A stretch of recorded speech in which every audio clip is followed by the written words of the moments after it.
नमस्कार, the wire में आपका स्वागत है। मैं हूं मीनाक्षी, शो है बात भारत की। पिछले दिनों एक रिपोर्ट सामने आई जिसमें ये दर्ज था कि भारत में हेट स्पीच यानी नफरत भरे भाषण कितने बढ़ते जा रहे हैं। रिपोर्ट के जो आंकड़े हैं वो चिंताजनक है। बता रहे हैं कि किस तरह धर्म के आधार पर बहुत सारे नफरती बयान जो हैं वो सुने जा रहे हैं।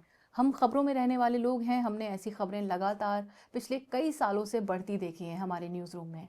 आज हम इस बारे में चर्चा करेंगे कि ये हेट लैब की जो रिपोर्ट है और जो घटनाएं लगातार हमारे समाज में हो रही हैं वो कैसे दिखा रही हैं कि नफरत जो है वो बढ़ती जा रही है।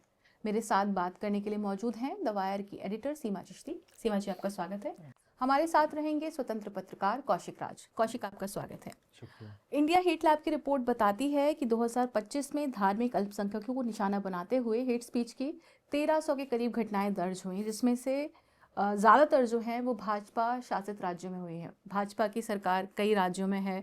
इवन ये जो रिपोर्ट है ये बता रही है लगातार कि किस तरह से जो भाजपा के राज्य हैं और जो टॉप 10 की लिस्ट आई है उसमें भी भाजपा से जुड़े यहाँ जो सबसे बड़े जो टॉप पर हैं वो हैं उत्तराखंड के मुख्यमंत्री पुष्कर सिंह धामी। उसके बाद हमारे माननीय गृह मंत्री का भी नाम इसमें है। इसमें योगी आदित्यनाथ जो देश के सबसे बड़े राज्य के मुख्यमंत्री हैं उनका भी नाम है। उसके बाद ये रिपोर्ट आई, उसी के बाद हमने देखा कि उत्तर प्रदेश के बरेली में एक घटना सामने आई जहां एक निजी प्रॉपर्टी जो थी वहां पर नमाज पढ़ने वाले कुछ लोगों को गिरफ्तार किया गया। कहा गया वहां एक अवैध मदरसा बनाया जा रहा है। लेकिन जब हम इन घटनाओं को, हेट लैब की रिपोर्ट को और जो माहौल है उसको साथ में रख के देखते हैं तो ये सब एक ही कड़ी का हिस्सा लगते हैं, हमें समझ में आता है। जब आप कौशिक ज़मीन पर जब आप जाते हैं, आपने एक लंबा रिपोर्टिंग का काम किया हुआ है, आपका बहुत सारा काम जो है वो हेट स्पीच को दर्ज करने का रहा है। आप इन घटनाओं को किस तरह से देखते हैं? क्या इनका पॉलिटिकल रेलेवेंस आपको नज़र आता है? क्या ये ज़बरदस्ती पुश किया जा रहा है? देखिए, आपने बिल्कुल ठीक कहा कि ये जो भी घटनाएं हैं, चाहे वो इंडिया हेट लैब की रिपोर्ट में आया या फिर ये जो नमाज को लेकर जो विवाद है, ये सब एक ही पैटर्न का हिस्सा है। लेकिन इसमें एक बदलाव जो धीरे धीरे कैसे ये ग्रेजुअली जो स्टेप बाय स्टेप बढ़ता जा रहा है कि जब मैंने शुरू किया इन सब चीज़ों को डॉक्यूमेंट करना, तो 2021 से अगर मैं बात करूं तो उस समय जो जिसको आप फ्रिंज कहा जा सकता है, तो वो लोग इस तरह के भाषणों में शामिल होते थे, वो लोग इस तरह के इवेंट करते थे। लेकिन आप जो लिस्ट बता रही हैं जिसमें कि सारे जो बड़े बड़े नेताओं के नाम शामिल हैं, तो ये चिंताजनक है कि कैसे ये जो काम है अब फ्रिंज एलिमेंट के अलावा जो संवैधानिक पदों पे लोग बैठे हुए हैं वो भी अब इस काम को, इस नफरती भाषण को आगे बढ़ा रहे हैं। तो ये काफ़ी चिंताजनक है। जैसे अगर आप धर्म संसद की बात करें जो 2021 में दिसंबर में हुआ था हरिद्वार में, तो उसमें मुझे नहीं लगता कि कोई भी ऐसा व्यक्ति था जो कि किसी कॉन्स्टिट्यूशनल पोस्ट पर हो। लेकिन मैं ये नहीं कह सकता कि अगर आज वैसा कोई धर्म संसद होगा तो कोई उसमें ऐसे वैसा व्यक्ति कोई नहीं जाएगा जाएगा। जो कॉन्स्टिट्यूशनल पोस्ट पर हो। और ये जो शिफ्ट है सोसाइटी में कि इस तरह का जो स्पीच है वो एक्सेप्टेबल हो गया है, not only from the fringe elements but कि लोग अपने नेताओं से ऐसा भाषण सुनने को लेकर मतलब एक एक्सेप्टेड हो गए हैं कि हम तो मतलब ये तो एक्सेप्टेबल फॉर्म ऑफ स्पीच है। जबकि नेताओं से तो आपको ये सुनना चाहिए कि मतलब सड़कें बनेंगी कि नहीं बनेंगी, आपको पानी मिलेगा कि नहीं मिलेगा, है ना, आपको शिक्षा मिलेगी कि नहीं मिलेगी। लेकिन नेताओं से अब सुनने को मिलता है कि लव जिहाद, लैंड जिहाद, थूक जिहाद। तो ये शिफ्ट बहुत ही चिंताजनक है। जी, सीमा जी, जब हम बात करेंगे ख़ास तौर पे जब बरेली वाला मामला, ये निजी प्रॉपर्टी थी, मकान मालकिन का कहना है उन्होंने अलाउ भी किया था। ऐसे में जब पुलिस गिरफ्तारी करती है किसी भी धारा का हवाला देकर जिसमें वो कहते हैं कि प्रिकॉशनरी तौर पे उन्होंने लिया, क्या ये कानूनी रूप से गलत नहीं होगा? क्योंकि अगर हम देखें तो वहाँ कोई भी अवैध अवैध काम नहीं हो रहा है और हमारा संविधान हमें इजाज़त देता है कि हम अपने धर्म का पालन कर सकें।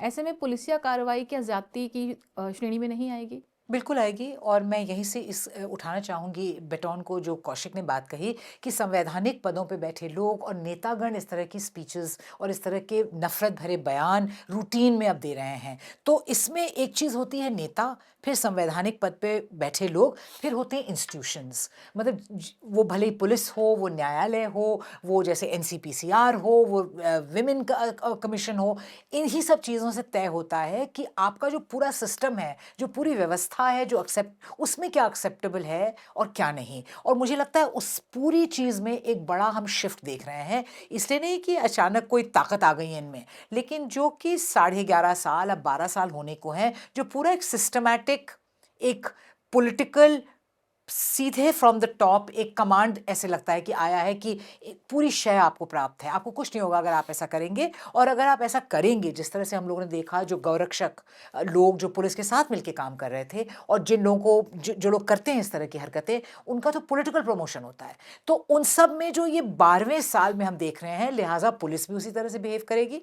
उसको जो लगता है कि एक नए नॉर्म्स यही हैं, और जिसको हम लोग न्यू इंडिया बोल रहे हैं, उसका ये एक बहुत भयावह और मुझे लगता है बड़ा आत्मघाती पहलू है। मतलब इसमें भारत को भले इन टर्म्स ऑफ उसकी इमेज को या उसकी अंदरूनी ताकत को, जिस पे हम लोग बहुत प्राउड हैं, हमारी एकता को, अखंडता को, उसको बहुत ठेस पहुंच रही है। और इसमें इसके बड़े दूरगामी परिणाम होंगे, मुझे इस बात का भय है।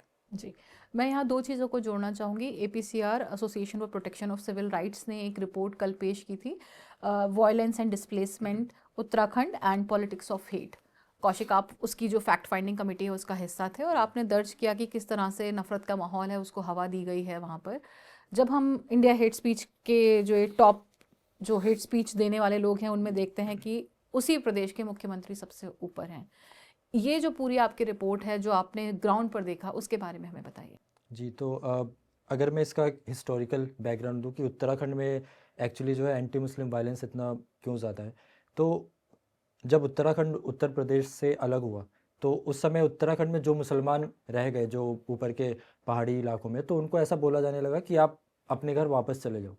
जबकि वो पूरा इलाका एक ही राज्य का हिस्सा था, उत्तर प्रदेश ही था।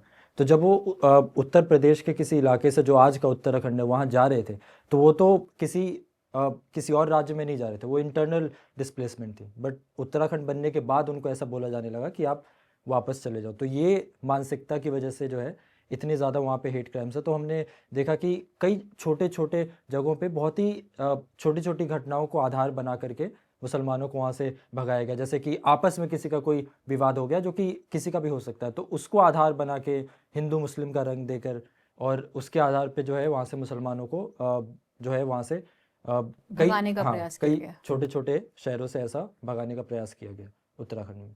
जी, और जहाँ तक हम बात करते हैं उत्तराखंड के जो मुख्यमंत्री हैं, क्या उनका रवैया रहा जब ये विवाद हो रहे थे? तो क्या प्रशासन का रवैया रहा? आपने क्या पाया अपनी रिपोर्ट में?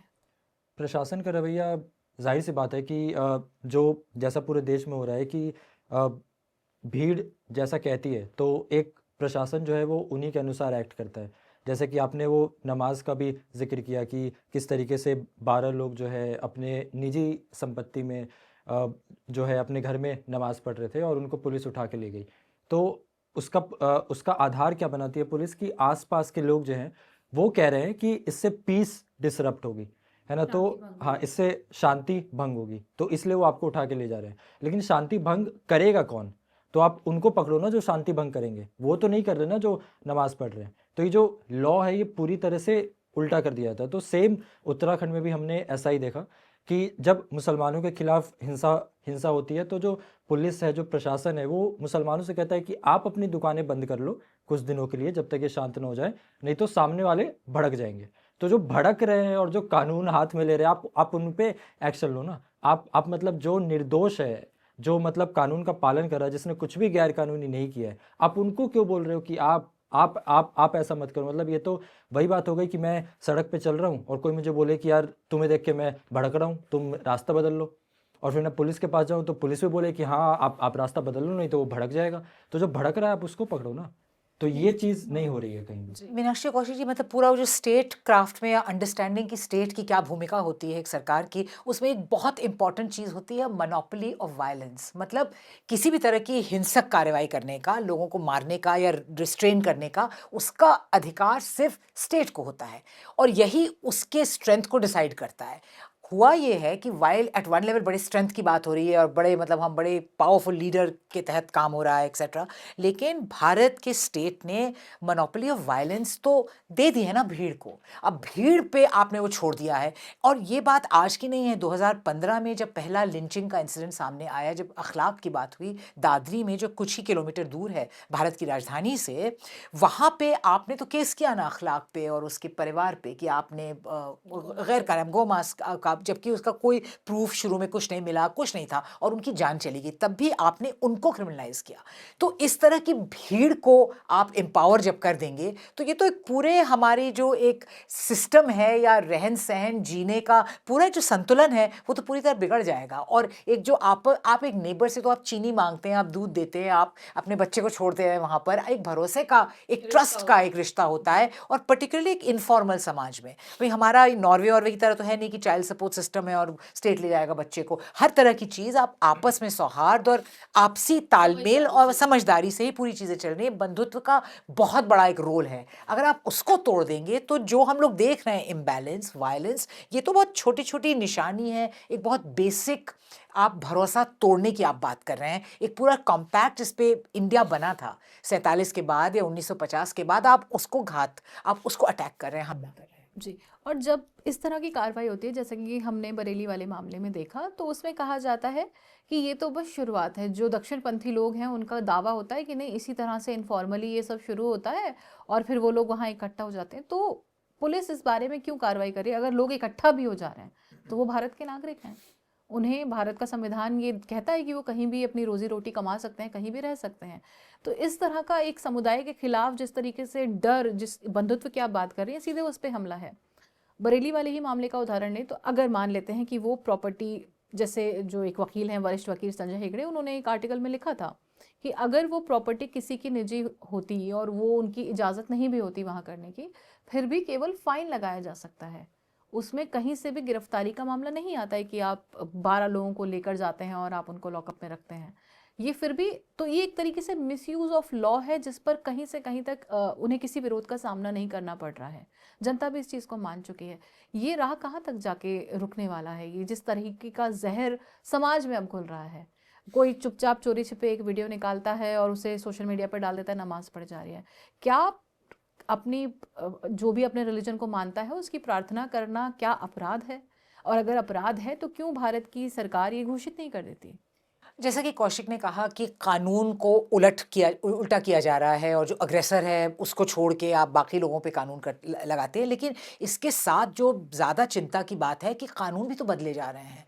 यानी पुलिस अब लॉजिकली कह सकती है कि हमें शय है एंटी कन्वर्जन लॉ की, या लव जिहाद का कानून है, या कैटल ट्रेडिंग पे एक कानून है। तो कई इस तरह के नए कानून आए हैं और कई राज्यों में वो अब हुए हैं जब आप शायद कानूनी तौर पे रोक सकते हैं लोगों को। आप कह सकते हैं कि आप कोशिश कर रहे थे कन्वर्ट करने की। अब जैसा कि दो अलग अलग धर्म के लोगों की शादी होना एक बहुत मुश्किल चीज़ हो गई है कानूनन। भाई पहले 1954 का सिविल मैरिज जो भी एक्ट था, स्पेशल मैरिज एक्ट, उसके तहत आप कानूनी कर सकते थे।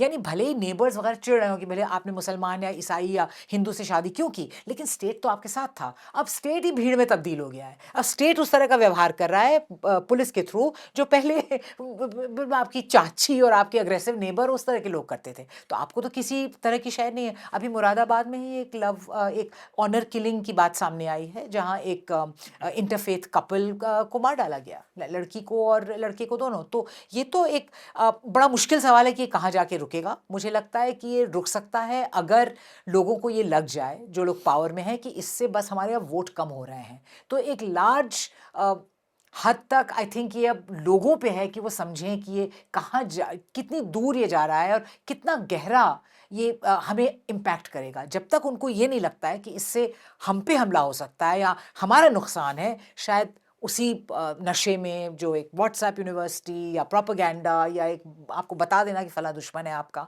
और एक और कानून बनाने की कोशिश जो राजस्थान में भी सामने आई है कि डिस्टर्ब्ड एरियाज एक्ट आप डिक्लेयर कर दें एक जगह को। यानी आप जान के कोशिश कर रहे हैं कि हिंदू, मुस्लिम, क्रिश्चियन सब अलग अलग जगह रहे हैं। और इसका सबसे बड़ा उदाहरण गुजरात में है, जहाँ पे भाई कितने लॉ एंड ऑर्डर की बात होती है। वहाँ पे मॉडल स्टेट है, गुजरात मॉडल के उस पे के नारे पे 2014 में मोदी जी गवर्नमेंट में आए। लेकिन वहाँ पे वहाँ मिलना जुलना इतना ज़बरदस्त गेटवाइजेशन है वहाँ पे, और सिर्फ अहमदाबाद में नहीं लेकिन पूरे राज्य में। और कानूनी तौर पे आप डिस्टर्ब एरिया डिक्लेयर कर देते हैं तो दूसरे रिलीजन के लोग खरीद नहीं सकते वहाँ पे, और कोई बेच नहीं सकता है ज़मीन। तो ये क्या है? बुनियादी तौर पर ये संविधान के खिलाफ है। बिल्कुल, और आपने ऐसे हालात क्रिएट कर लिए कि आपकी कभी मुलाकात ही ना हो अगर किसी दूसरे धर्म के बंदे से, तो और आप पले बढ़े नहीं उनके साथ, आप क्रिकेट नहीं खेल रहे हैं, आप टिफ़िन बॉक्स शेयर नहीं कर रहे हैं, आपके नेबर वो नहीं है, तो आप कुछ भी मान लेंगे ना उनके बारे में। जी, तो उनके बारे में लोग जो भी आपको जो कहा आपको अफ़वाह जाएगा। कहे कि भई वो फलाँ ऐसे करते हैं, वैसे करते हैं, आप सब मान जाएँगे। फियर तो ऑफ द अदर। बिल्कुल, आपको जनरेट करना, तो ये तो पूरी कोशिश की जा रही है।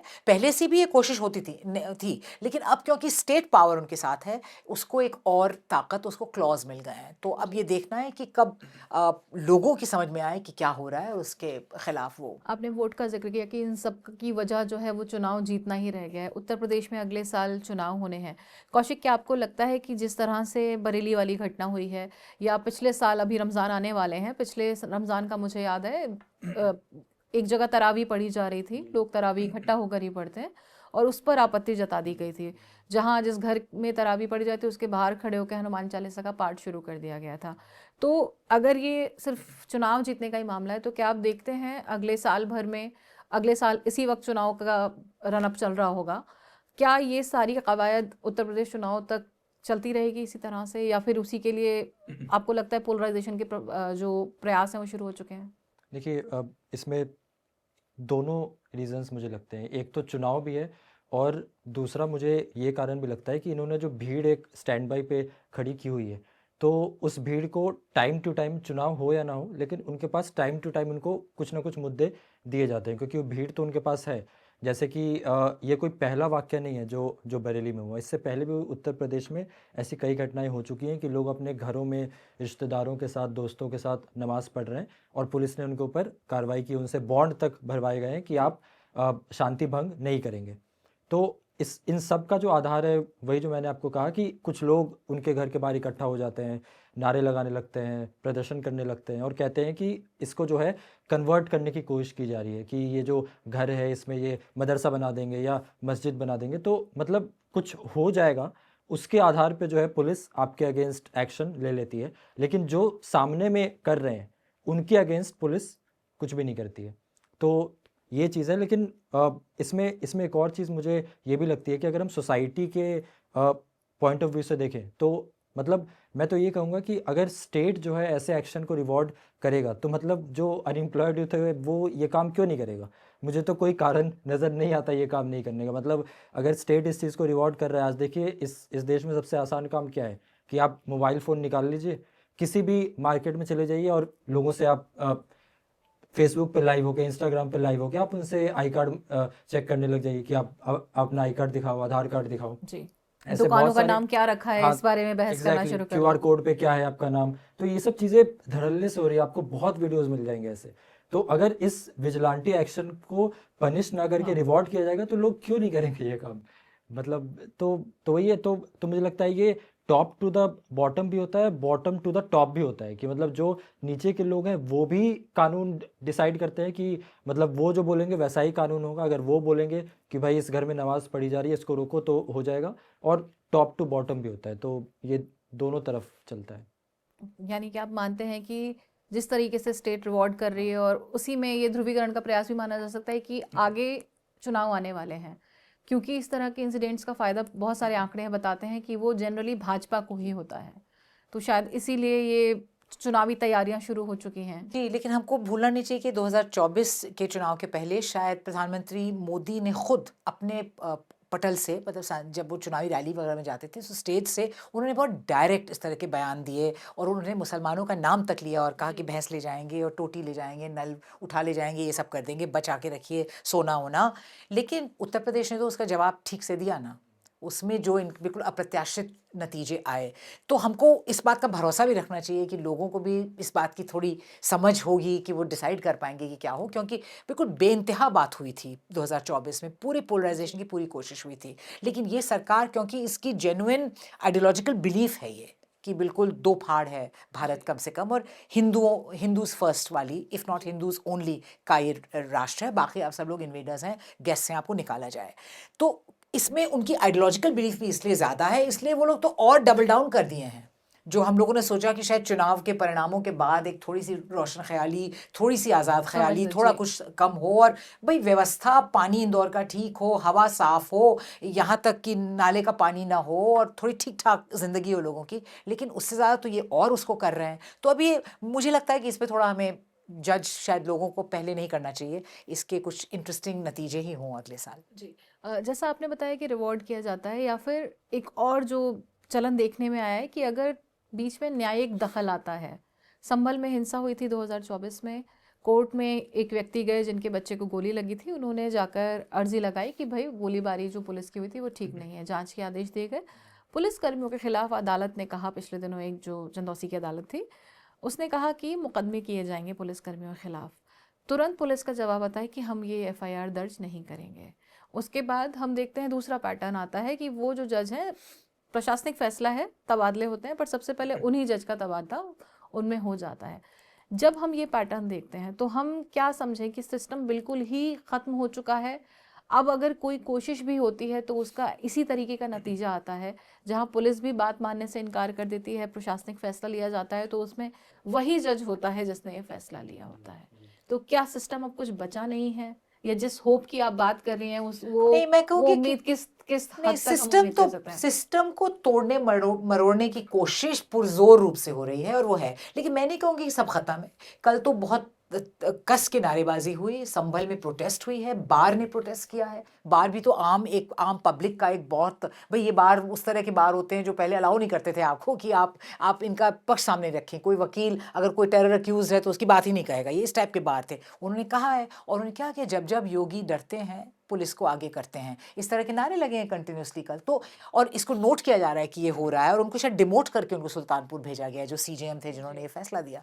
तो मुझे लगता है कि ये नहीं समझना चाहिए कि सब खत्म हो गया है, क्योंकि पता नहीं कल और क्या इसमें और जुड़ जाए। तो सिस्टम को पूरी तरह से तोड़ मोड़ के एग्जीक्यूटिव कंट्रोल अपना आइडियोलॉजिकल उनको जामा पहनाने की पूरी कोशिश है, और उसको किस तरह से पुशबैक किया जाएगा इसकी गुंजाइश तो बहुत है, अभी भी है। दिखाने की कोशिश की जा रही है कि नहीं ये तो प्रशासनिक फैसला, ये तो हाई कोर्ट की तरफ से लिया। क्या कौशिक आपको लगता है कि चीज़ें उतनी ही बिल्कुल साफ सुथरी हैं जितना उनको बताया जा रहा है, कि या इसमें कोई बिल्कुल ये तो उनका तो ट्रांसफ़र होना ही था तो इसलिए हो गया है, या ऐसा कुछ है? मतलब ऐसा तो बिल्कुल भी नहीं है। ये तो मुझे लगता है उनके समर्थकों को भी पता होगा कि ट्रांसफ़र क्यों किया गया है।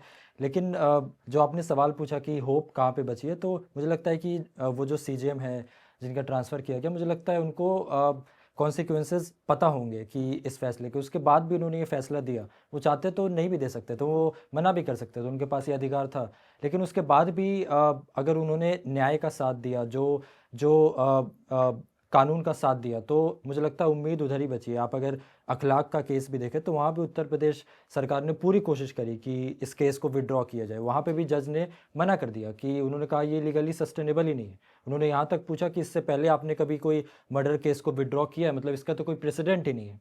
तो वहाँ पे भी हो सकता है कि उनका भी तबादला कर दिया जाए, कुछ ऐसा उनको भी कोई हाँ नतीजा भुगतना पड़े। हाँ। तो उसके बाद भी अगर वो कर रहे हैं तो मुझे लगता है कि कुछ लोग अभी भी बचे हुए हैं। मतलब जाहिर सी बात है, उनको झुकाने की, दबाने की कोशिश तो की जा रही है, लेकिन हाँ, मतलब कुछ लोग तो अभी भी हैं, मुझे लगता है। जी, हम उम्मीद करते हैं कि ये ऐसे ही ऐसे लोग बचे रहें और जो सच की आवाज़ है, जो सैनिटी की आवाज़ है, वो बचे रहे। आप दोनों कार्यक्रम में शामिल हुए, आप दोनों का बहुत बहुत धन्यवाद। नमस्कार।